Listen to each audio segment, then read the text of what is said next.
Picture this. It's the height of summer somewhere along an ancient coastline, maybe 12,000 years ago, and a particular stretch of river is absolutely choking with salmon, making their seasonal run upstream. Fish are practically falling into people's hands. There's so much food that the group can't possibly eat it all fresh, so they're drying it, smoking it, burying some of it in cold storage pits, and still eating like it's some kind of ancient buffet that never closes.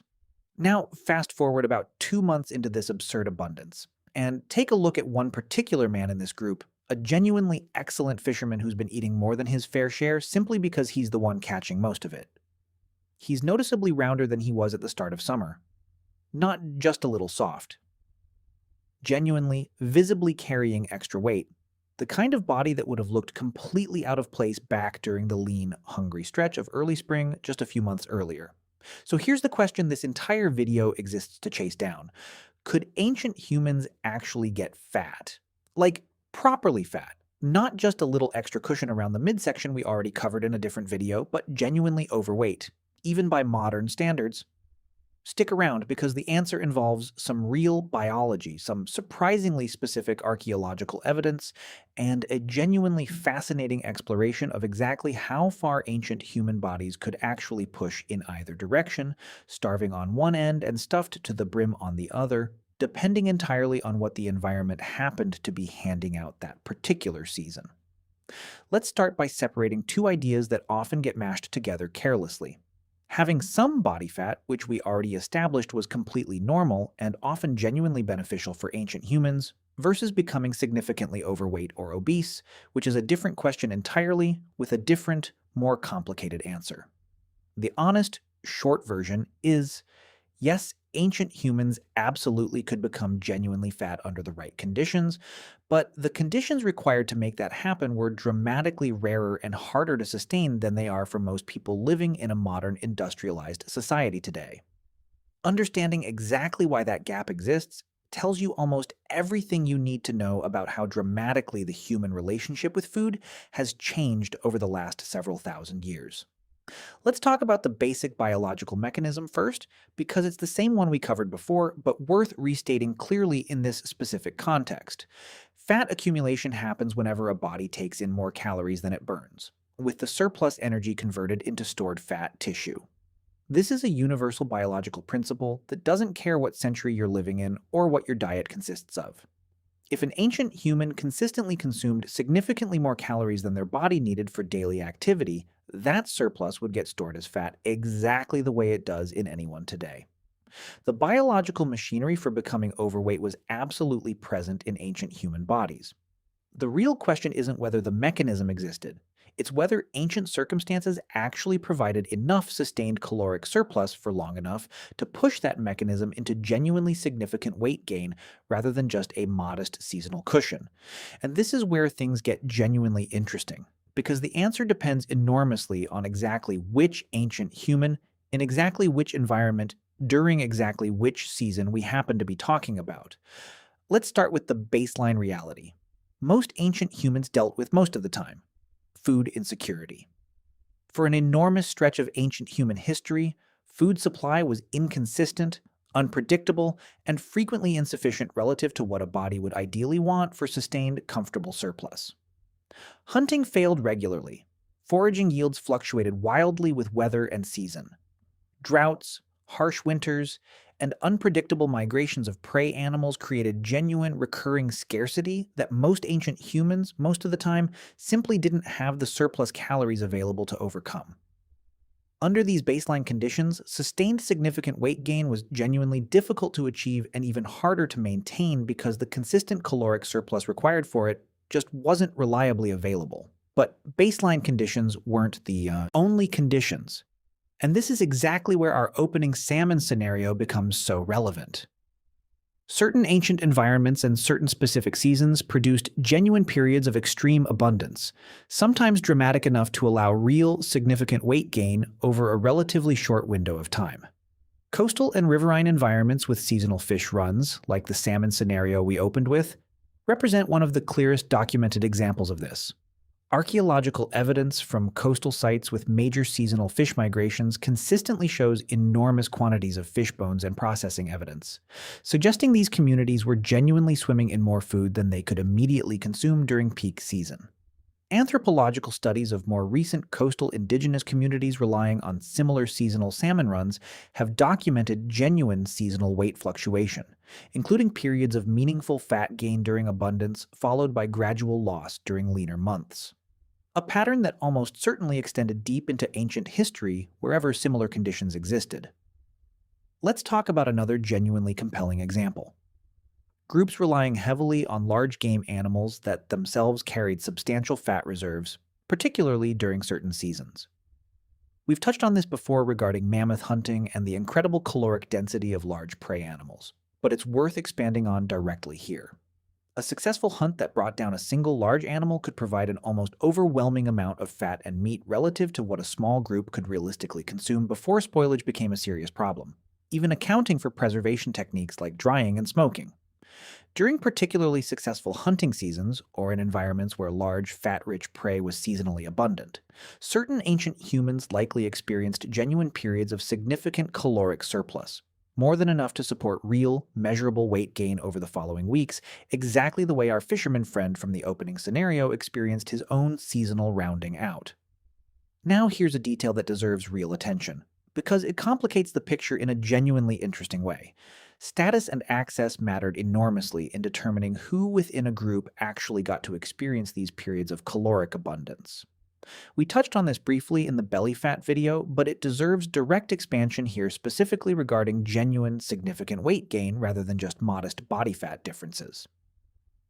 In groups with any meaningful hierarchy or unequal access to resources, individuals with higher status, particularly successful hunters, respected leaders, or individuals with strong social standing, may have consistently captured a larger share of abundant food during good periods, allowing them to accumulate more significant fat reserves compared to lower status group members experiencing the exact same overall seasonal abundance.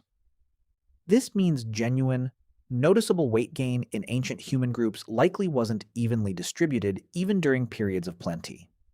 Some individuals almost certainly got considerably rounder than others, based partly on biology and partly on straightforward social access to the abundant food actually available.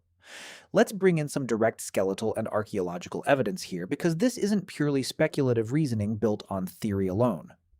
Researchers studying ancient skeletal remains can examine certain bone density patterns, along with stable isotope analysis of bone collagen that reveals detailed information about an individual's diet and nutritional status throughout their life.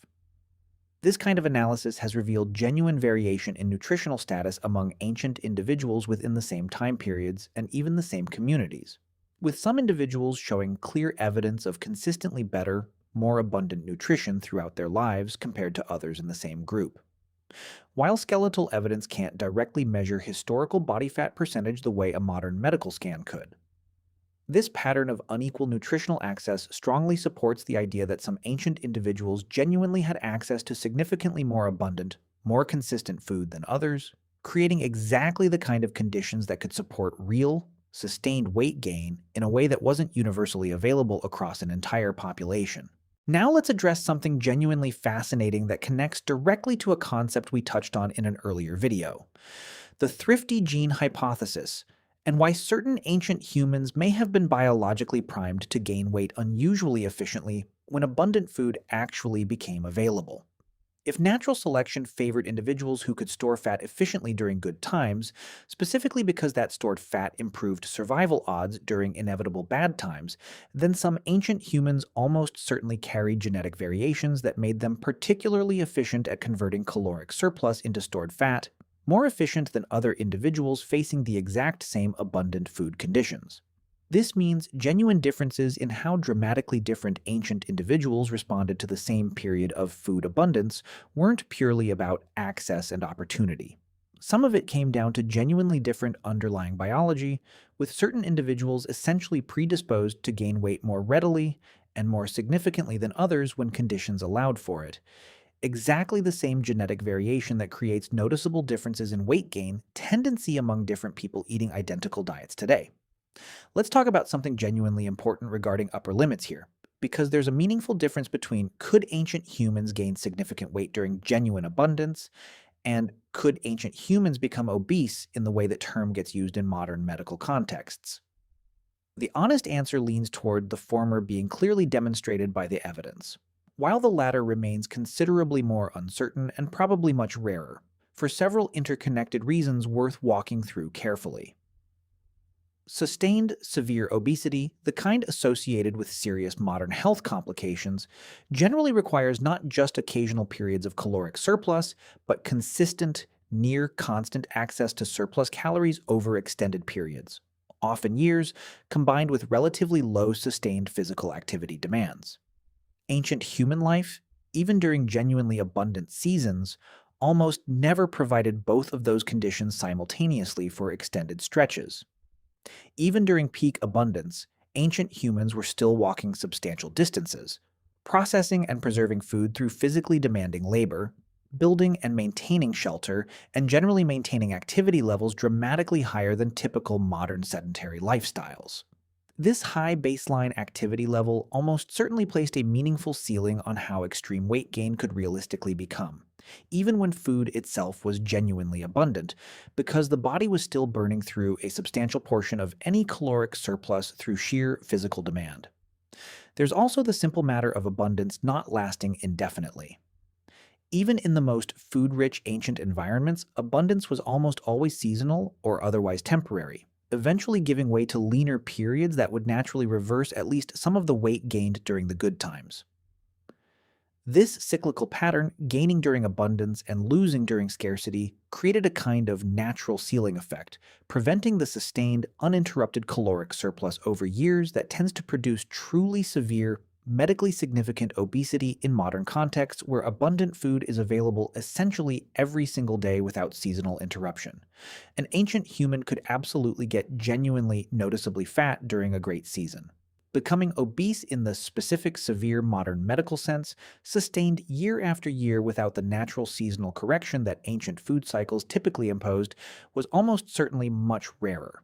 Limited mostly to unusual individual circumstances or unusually consistent, abundant environments that didn't follow typical seasonal scarcity patterns. Let's talk about one of those unusual environments specifically, because it's a genuinely fascinating exception worth highlighting. Certain ancient coastal and island environments with unusually consistent year-round food abundance, rather than sharply seasonal abundance followed by scarcity, may have provided exactly the kind of sustained caloric surplus conditions that could support more significant, longer-lasting weight gain compared to environments with more typical seasonal boom and bust food cycles. Some researchers studying ancient coastal populations with consistently rich marine resources have suggested these communities may have experienced meaningfully better, more stable nutritional status overall compared to populations more dependent on highly seasonal terrestrial hunting and gathering. Better, more consistent nutrition doesn't automatically mean widespread obesity, but it does suggest these populations likely included individuals carrying meaningfully more body fat on a sustained basis compared to populations facing harsher, more seasonally variable food access. Now here's a wrinkle worth addressing directly, because it's genuinely interesting and a little bit funny. Pregnancy and certain reproductive states almost certainly produced some of the most significant, most rapid weight gain ancient human bodies regularly experienced, completely separate from general food abundance or scarcity.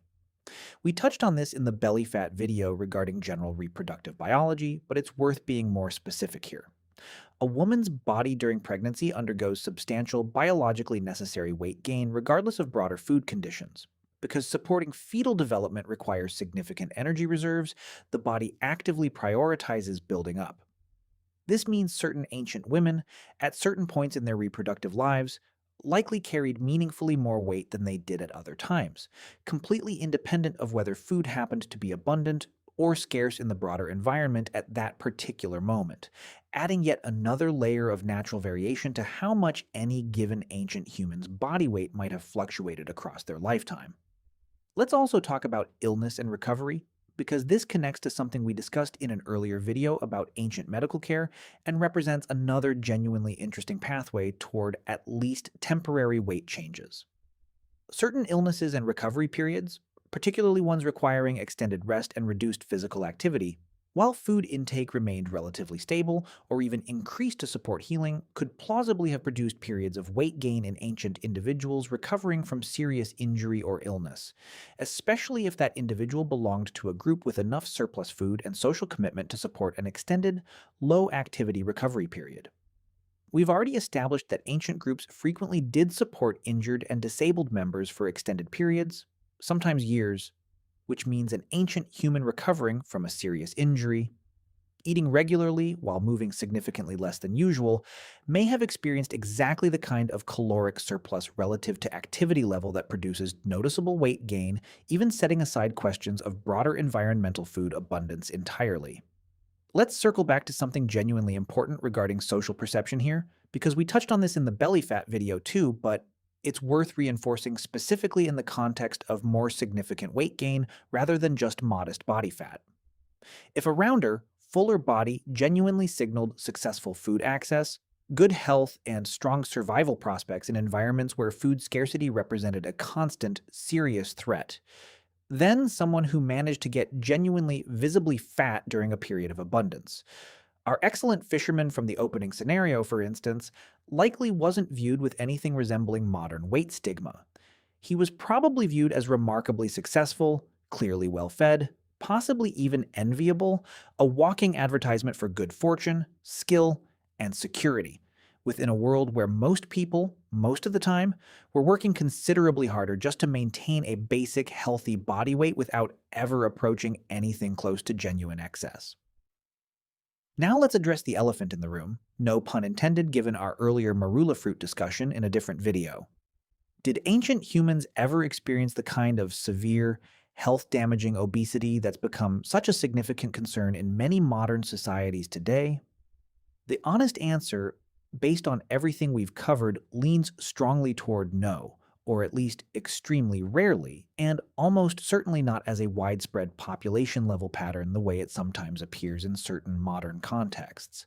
The combination of high baseline physical activity, generally inconsistent and seasonally variable food access, and the simple absence of constant, year-round, effortlessly available calorie-dense food, the kind of environment most people in industrialized societies live within today, meant the specific conditions required to produce severe, sustained obesity essentially didn't exist for most ancient humans, most of the time.